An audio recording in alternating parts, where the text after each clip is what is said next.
Hello, it's good to see you. Um, I haven't done really any videos all weekend because I've been sick all weekend. I still don't feel good. I still feel kind of lousy. But I wanted to do something, to let you know I'm not dead. I've just felt like I wanted to die for most of the weekend.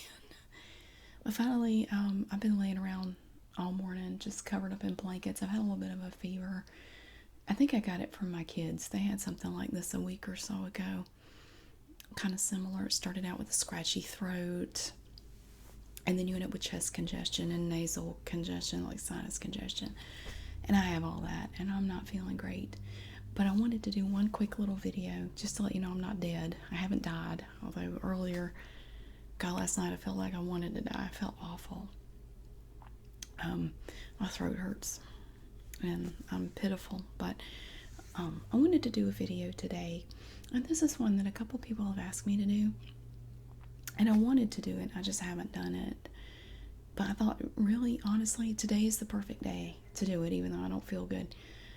And it's a video about losing someone to a breakup or a divorce or the end of a relationship, someone that you really cared about, and how hard it can be. The heartbreak part of it is terrible. I mean, it's physically painful. If you've ever been through it, it physically hurts, and you feel like you're gonna die. It's just awful. And of course, not every relationship ends that way. I mean, sometimes, I know for me, I've had relationships end that were a relief. Even if I wasn't the one who ended it, I was just glad it was over. And the way I looked at it, they saved me the trouble of breaking up with them. So thank you for that. But every now and then, you will have a relationship that affects you differently. And I know not everyone has been through that. And I always feel sorry for people who haven't ever experienced heartbreak. It's like the saying goes, it's better to have loved and lost than to have never loved at all. I think that's true. I think it's true, even if it doesn't end well. Even if you didn't want it to end, but it ended anyway. I'm glad to have experienced it. But there was one time in my life, a long time ago, over 25 years ago, that I was in a relationship that ended, and it really messed me up. It really did. It messed me up for a long time. It's hard to talk about it even now without getting choked up, and that was over 25 years ago. I've never loved anybody like that since then. I've been married before, multiple times, as I have said in previous videos. I have been married several times, and I'll be honest with you, the ending of my marriages, none of them affected me this way. I hate to say that, but I didn't feel about my husbands the way I did about this one young man that I was in a relationship with when I was a teenager. I loved him above all others. Anyone else I've ever been in a relationship with, anyone else I've ever been married to, never loved him like him, and I hate it. But they all were compared to him, and the way I felt about him. He was like the standard for me. And no man has ever met that standard. And it's not that he was that great. He didn't really even deserve to have anyone feel that way about him. I mean, I can see that now, but I couldn't see it at the time. No man ever compared. Everybody walked in his shadow, and I wish that had not been the case, but that's the way it was. And most of them knew it. Most of them were aware of him and hated that. And not that I went around talking about him all the time, but if you're in a relationship with somebody, or you're married or whatever, you talk about past relationships. You may not talk about it a lot, especially if it makes your partner uncomfortable. You keep it to a minimum. You don't want to talk about it too much. But they all knew about him, and they knew what he meant to me, and I'm not going to lie about it. I loved him very much. I still do.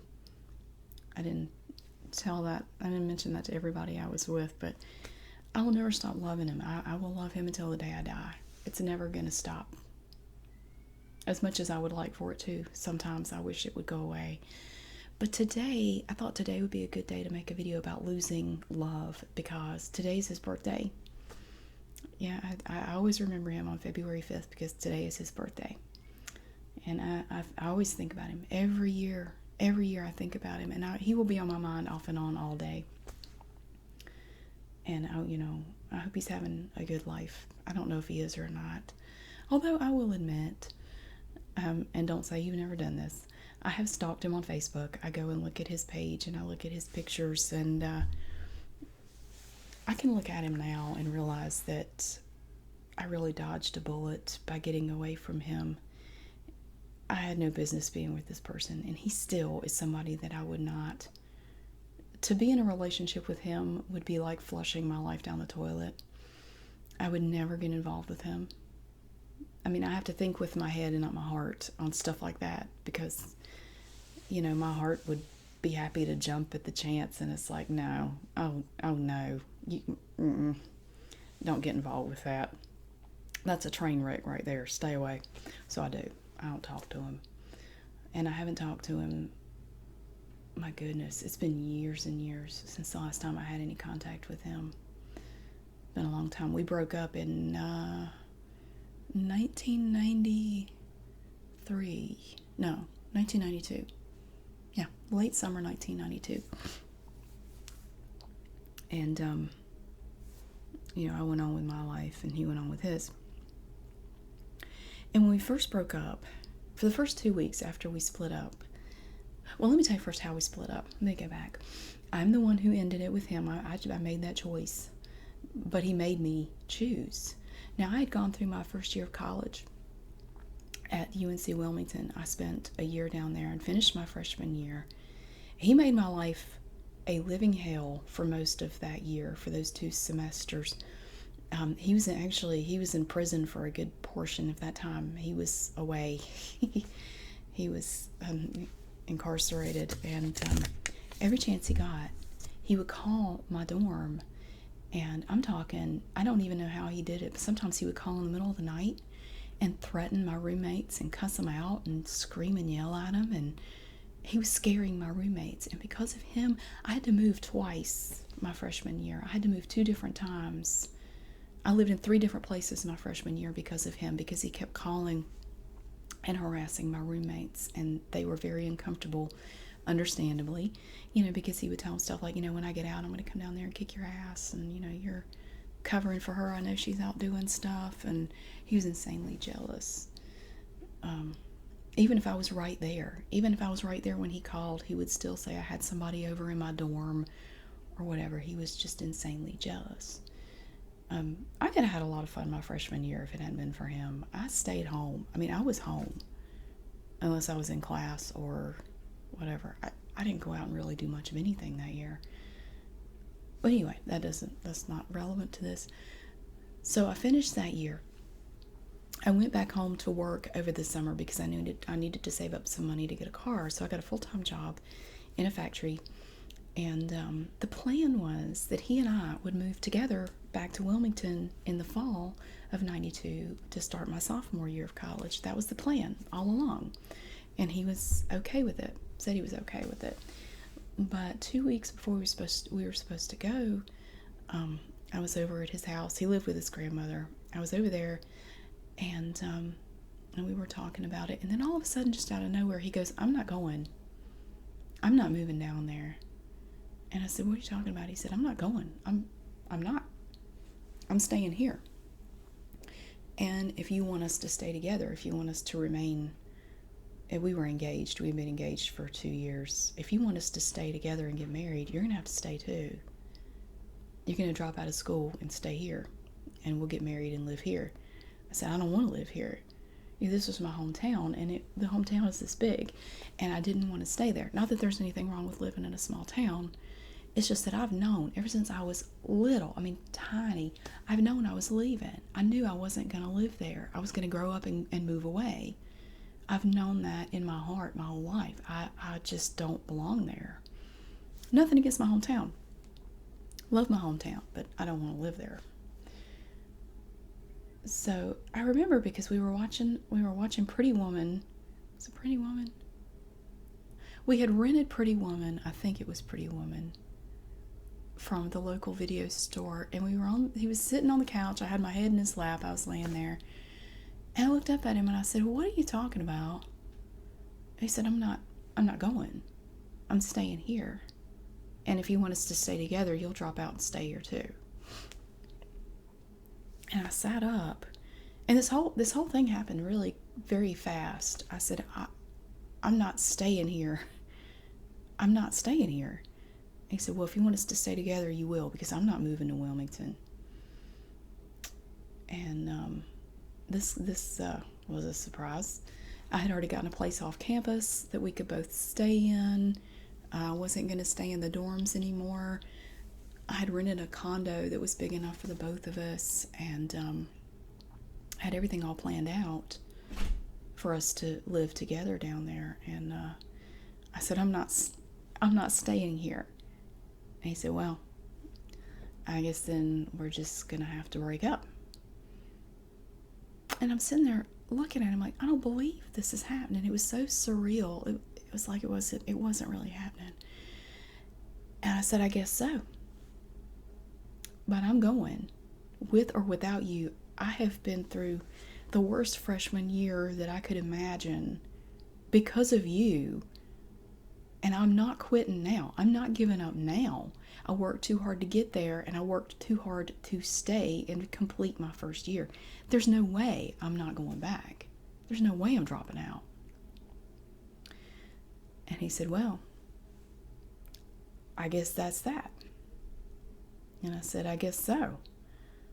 And I got up, and I was just numb. I just got up and picked up my purse and walked out the door and left.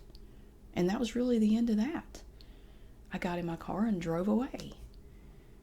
And it didn't really hit me for 2 weeks after that how upset I was, or how much it bothered me. And I thought, wow, that was easy. Breaking up with him was a piece of cake. Gosh, I feel fine. I wasn't feeling anything. But then about the time I moved back down there, I fell apart. I really fell apart. I was a mess after that, a complete mess. I could not stop crying. I was an absolute disaster. But I was in shock. I think I was just in shock or denial or something for about 2 weeks. And then I just completely fell apart. And I was a mess, really, for about 3 years after that. 3 years.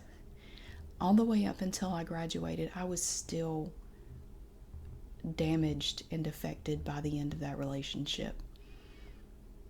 It's like I couldn't get over it. I couldn't process it. I tried everything to try to forget about it. I went out, I partied, I drank, I went through a string of boyfriends during that time, especially my sophomore year. I was really crazy my sophomore year. But I still went to school. I still worked. I worked 30 hours a week. I was a full-time student, but I still found plenty of time to go out and get wasted with a bunch of people. I did that a lot. And I can look back now and realize I was just trying to cover up. I was trying to forget how I felt about him. It was around that time I started smoking too. It was really stupid. A habit that I would carry for another 18 years beyond that point. But I don't smoke anymore, so I can say that. But it really, I think it permanently changed me, especially when it comes to my ability to have feelings for anyone else. I think it short-circuited something in my head, and I have never felt that way.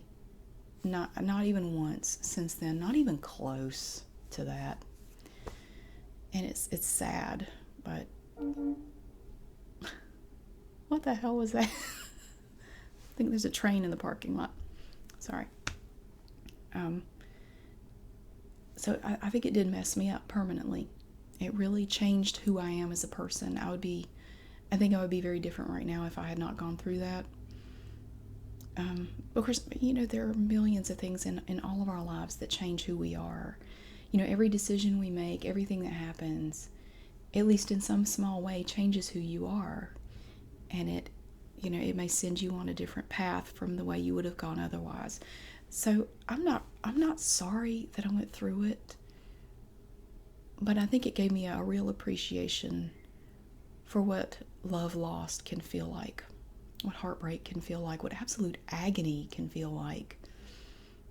I was a mess, and I really, honestly, I needed help. I didn't seek any help. I didn't go see a therapist or anybody to help me deal with it. I just struggled through it by myself, and but it gave me a unique perspective, I guess, on having a broken heart. And if you're going through that now, or if you have gone through that, and you're at that you're in some stage of the process, it is a mourning process. It's like a death, and there are stages. There's denial, anger, bargaining, depression. I'm not saying these in order, I know. And then there's finally acceptance. And over time, I accepted it. I did. I came to peace with it. I came to terms with it. It still hurts. Whenever I think about it, it still hurts. But I wanted to say that you may feel like you're going to die. Because I remember feeling like that. You won't die. It's not going to kill you. You may think it will, but it won't. You're not going to die from it. You will survive it.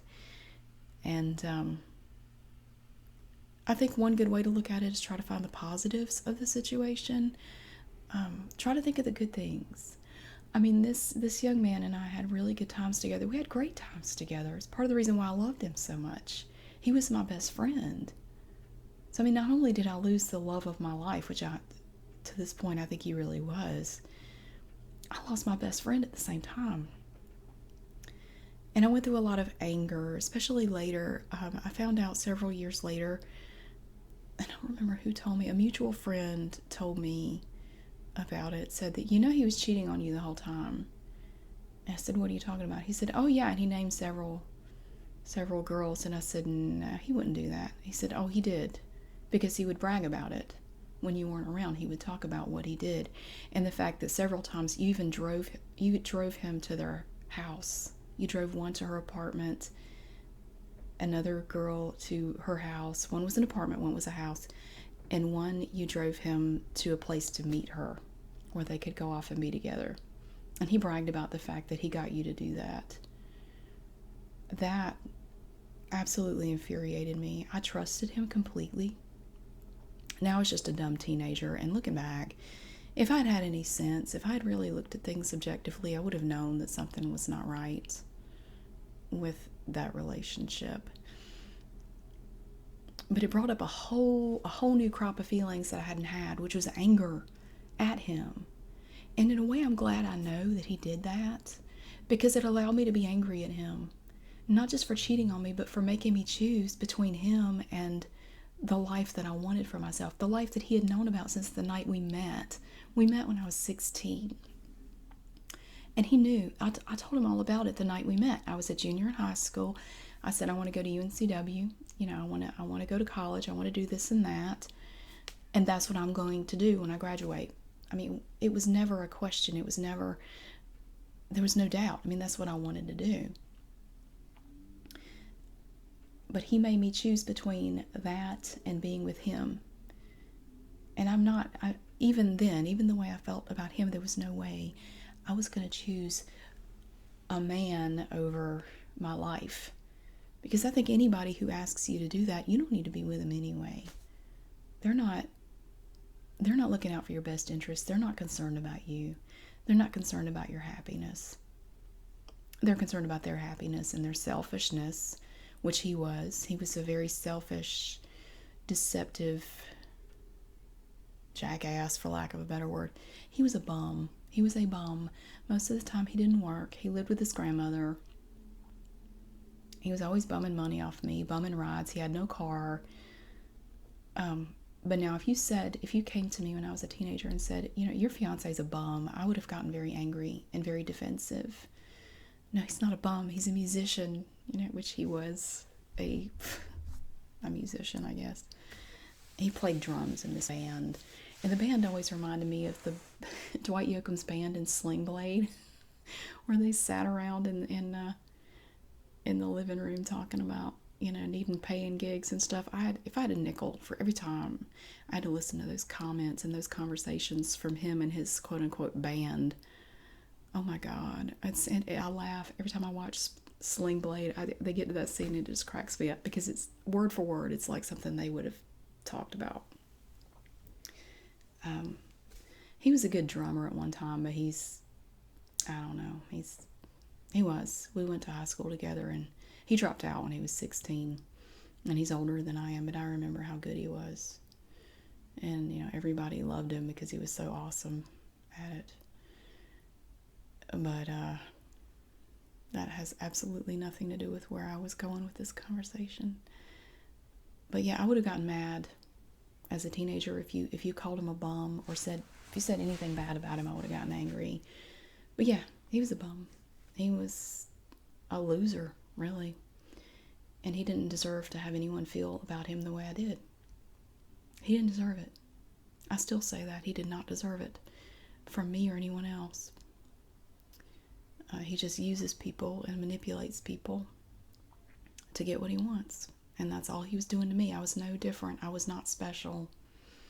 I was no different from everybody else in his life.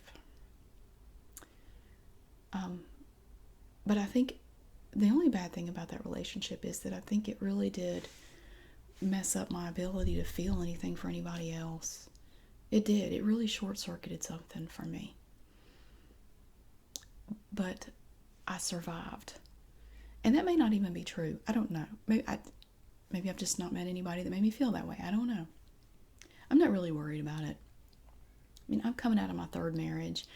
I'm very happy to not be in a relationship at all. I hear it all the time. Oh, you'll meet somebody. And my response, without meaning to sound like a jerk, honestly, my response is, God, I hope not.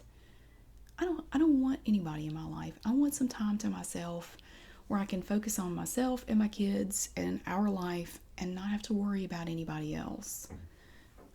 Because up until this point, honestly, to me, being in a relationship it's almost like a liability. It takes up my time, it takes up my energy, and I don't really feel like I get anything good back from it. So I'm okay not being in one. I'm okay. It's just another thing that robs me of my time and my energy, and I'm not interested. I'm really not. I like things the way they are. So I have several well-meaning relatives who every time I see them, they will say something about it, and I always tell them, I'm okay. I'm really okay. And they think I'm just being brave, and I have to tell them I'm not. I'm not being brave. I'm being honest. I'm telling you, this is really how I feel. Oh, bless your heart. You can't win with some people. My older relatives, I know they worry about me, which is sweet, but I really wish they'd lay off. This video is really not doing anything to help you, is it? One thing I want to say, one thing I learned, if you're heartbroken, don't try to cover it up. Don't try to ignore it. Don't try to keep yourself so busy that you don't have to think about it. You need to think about it. You need to feel all those feelings. You have to go through it. So don't ignore it. That's number one. You have to deal with it. And the sooner you deal with it, the better. Don't try to kick it down the road. It's going to come back. And it will come back one day with a vengeance, and you won't know where all these emotions are coming from. It's because you haven't dealt with them. Get help if you need it. Go see a therapist if you need it.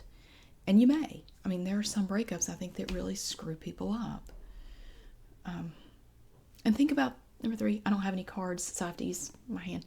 Number 3, think about the good things from your relationship. Think about the positive things.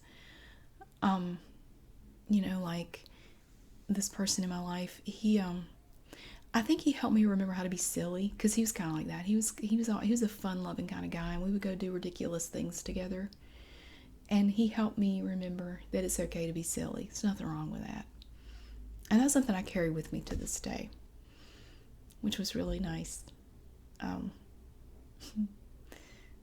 He wasn't always a jerk, which is part of the reason why I loved him so much, and still do. And if I heard anything happen to him, I would be upset. If he passed away, I would be at his funeral, absolutely. I don't know how welcome I would be to some other people that were there, but I would be there. I would absolutely be there. I don't know what the reactions would be, but I'd be there anyway to pay my respects. Absolutely. Um,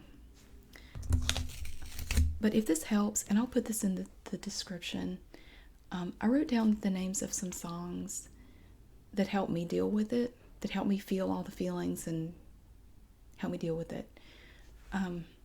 Number one, I don't even have to write this down, is On My Own by Michael McDonald and Patti LaBelle. That's my number one song. Every word of that hits me right here. I Will Always Love You by the Whitney Houston version. The Dolly Parton version is also good, but I like the Whitney Houston version a little bit better. Unbreak My Heart by Toni Braxton. And there are plenty of songs about heartbreak. These are just ones that I liked above the others. I'll Get By Eddie Money. Everybody Hurts by R.E.M. And I love the video for that song. If you ever need a good cry, watch that video on YouTube. Everybody Hurts. Oh God, it'll tear you up. Black by Pearl Jam. Need You Now by Lady Antebellum, which came out later, but when I heard it, it made me think of him. Nothing Compares to You by Sinead O'Connor. That always reminds me of this one time we were playing pool together and that song came on. And he sang that song to me. That still makes me sad to think about that. He sang it in a goofy way, though, because he was kind of goofy. Apologize by Timbaland and OneRepublic.